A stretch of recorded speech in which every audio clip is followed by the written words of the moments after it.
On appelle ça un échange de bons procédés.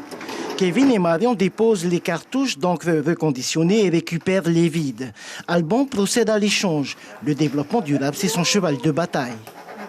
On recherche de plus en plus des fournisseurs ou des prestataires qui peuvent nous aider à recycler les déchets qu'on produit. Alors soit on peut complètement éliminer les déchets, soit on peut essayer de trouver des solutions pour les recycler. Et comme les cartouches, on était obligé d'en avoir, on a trouvé avec Pacifink un partenariat intéressant pour le recyclage. Ces cartouches vides paraissent inoffensives, mais elles sont constituées de noir de carbone, de nitrate d'argent, de glycol et d'aluminium, des substances toxiques. Pour Marion, pas question qu'elles finissent dans la nature.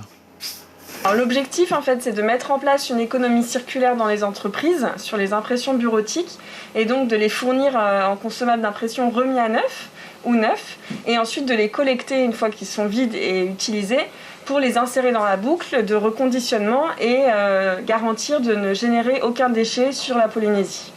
Comme Alban, une quarantaine de clients sont livrés en cartouches et tonnerres remis à neuf. La traçabilité de chacun est assurée, qu'il soit de Tahiti ou des îles. De retour à l'atelier, je trie les vides, je les identifie et une fois fini, je note tout sur une feuille et je les mets dans le carton au client pour renvoi. On s'occupe des îles, on fait des envois bateaux généralement et ils nous renvoient leurs vides quand on collecte et ça suit la même démarche que pour ceux de Tahiti. En 18 mois, Pacifink a rassemblé l'équivalent de 15 mètres cubes de cartouches et de tonnerres d'encre, l'équivalent d'un conteneur de 20 pieds.